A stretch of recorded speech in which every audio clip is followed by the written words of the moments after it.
So Prabhas గారు అయితే ఇప్పుడు వరుస సినిమాలతో బిజీగా ఉన్నారనమాట. సో లాస్ట్ ఇయర్ వచ్చిన కల్కి సినిమా కూడా బిగ్గెస్ట్ హిట్ అయింది. సో దానికి ముందు వచ్చిన సల్లార్ సినిమా కూడా మంచి హిట్ అయింది అనమాట. సో ఇప్పుడైతే ఆయన రాజాసాబ్ మూవీతో రాబోతున్నారు. రాజాసాబ్ మూవీ పైన కూడా మంచి హైప్ ఉంది. అయితే ఈ మూవీ కొంచెం ఇంకా పోస్ట్ పోన్ అవ్వచ్చేమో. యాక్చువల్గా April 10th రిలీజ్ కావాలి, బట్ పోస్ట్ పోన్ అవ్వచ్చు అని కూడా కొంత న్యూస్ అయితే రొటేట్ అవుతుంది. ఎందుకంటే ఈ మూవీలో కొంచెం VFX పార్ట్ ఎక్కువ ఉంటుంది. సో దానికి ఎక్కువ టైం తీసుకోబోతుందని కూడా న్యూస్ ఉంది, బట్ అఫీషియల్ న్యూస్ అయితే రాలేదు. బట్ ఇప్పుడు ఒక సోషల్ మీడియాలో ఒక న్యూస్ అయితే వైరల్ అవుతుంది. ఏంటంటే ఈ మూవీ ఒక హాలీవుడ్ సినిమాకి ఇన్స్పిరేషన్ అని కొంతమంది రీమేక్ అంటారు, అఫీషియల్ అయితే రీమేక్ అంటారు, లేదంటే ఇన్స్పిరేషన్ అంటారు అనమాట.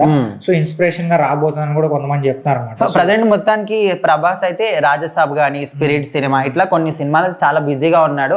అంటే ఖాళీ ఉండమంటే కూడా ఆయన టైం లేదనమాట. సో అన్ని సినిమాలు రిలీజ్ చేయాలి, అన్ని సినిమాలు కంప్లీట్ చేయాలి. అంటే ముఖ్యంగా ఏ హీరో సినిమాలు చేసినప్పుడు చేయకున్నా మనం ఇక్కడ ప్రభాస్ మాత్రం ప్రతి ఇయర్ ఖచ్చితంగా ఒక సినిమా మాత్రం కంపల్సరీ వస్తుంది. సో అదే చెప్పారు, ఫ్యాన్స్ కూడా అదే మాట ఇచ్చారు, నేను స్టేజ్ పైన తక్కువ మాట్లాడతాను, ఎక్కువ సినిమాలు చేస్తాను అన్నట్టు.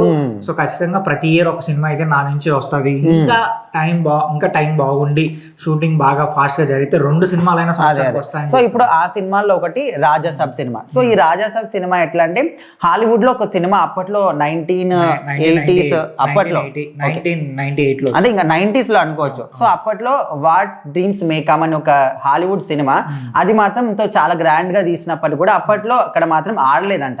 సో ఆ సినిమాని ఇన్స్పైర్ గా తీసుకొని మారుతి అందులో ఏ విధంగా అయితే ఉంటుందో ఆల్మోస్ట్ అదే విధంగా రాజాసాబ్ సినిమాని రీమేక్ చేస్తున్నారు విధంగా అనుకుంటున్నారు. ఉన్న సబ్జెక్ట్ అనమాట. అంటే ఒక వ్యక్తి చనిపోయింది, అంటే హీరో చనిపోయిన తర్వాత అతను నిజంగా చనిపోయాడా లేదా అని చెప్పి అతను ఒక ట్రాన్స్ లో ఉండి భూమి మీద ఉండిపోతాడు అనమాట.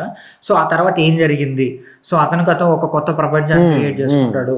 సో ఆ ప్రపంచంలో ఏం జరిగింది, ఆ ప్రపంచంలో చాలా ఎమోషన్స్ కానీ లవ్ స్టోరీస్ కూడా ఉండొచ్చు అని కూడా, అంటే ఆ కథ అలా తిరుగుతుంది. బట్ ఒకవేళ అదే కథ కానీ ఇన్స్పిరేషన్ తీసుకుంటే మాత్రం చాలా చేంజెస్ అయితే ఖచ్చితంగా. ఎందుకంటే ప్రభాస్ ని ఇలాంటి క్యారెక్టర్ లో మనం ఎప్పుడు కూడా చూడలేదు. సో అందుకోసమని ఈ సినిమా కోసం కూడా చాలా మంది వెయిట్ చేస్తున్నారు. సో మొత్తానికి అయితే ప్రభాస్ రీమేక్ సినిమాలు చేయడం చాలా మంది అనుకుంటున్నారు, కానీ ఇది రీమేక్ అని కూడా మనం అనుకోలేదు. అప్పుడు ఎప్పుడో 90s లో వచ్చిన సినిమా కాబట్టి. మన తెలుగులో కూడా చాలా మంది ఏంటంటే హాలీవుడ్ సినిమాలు కొన్ని రెఫరెన్సెస్ తీసుకొని కొన్ని సీన్స్ కానీ లేదంటే కొన్ని కథలు రెఫరెన్స్ చేసుకొని చేశారన్నమాట. సో అలాగే వాళ్ళు కూడా మన కథలను కొన్ని రెఫరెన్స్ తీసుకుంటారు, ఖచ్చితంగా తీసుకుంటారు. సో ఇది కామన్ పాయింటే. బట్ ఏంటంటే మన నేటివిటీ తగ్గట్టు స్టోరీ లైన్ కానీ సీన్ ఇన్ఫర్మేషన్ కానీ అన్ని చేంజ్ చేసేస్తారు. సో అప్పుడు ఏంటంటే మనకు కూడా రీచ్ అవ్వడానికి చాలా బాగుంటది. బట్ మారుతి గారు అయితే ఖచ్చితంగా చాలా డిఫరెంట్ గానే మేకింగ్ చేయబోతున్నారని తెలిసింది. ఎందుకంటే ప్రభాస్ గారు ఇందులో 2 గెటప్స్ లో కనిపిస్తారు. ఒకటేదో మ్యాన్లీ లుక్ లో ఉన్నారు, అలాగే ఇంకోటి లుక్ లో కనిపిస్తున్నారు. సో మరి ఆయన ఎంత గట్టిగా ప్లాన్ చేసి అనేది వెయిట్ చేస్తుంటాం. అయితే రాజాసాబ్ మూవీ పైన మీకున్న ఎక్స్పెక్టేషన్స్ గురించి కింద కామెంట్ చేయండి. అలాగే ఈ వీడియో నచ్చితే మా ఛానల్ సబ్స్క్రైబ్ చేసుకోండి.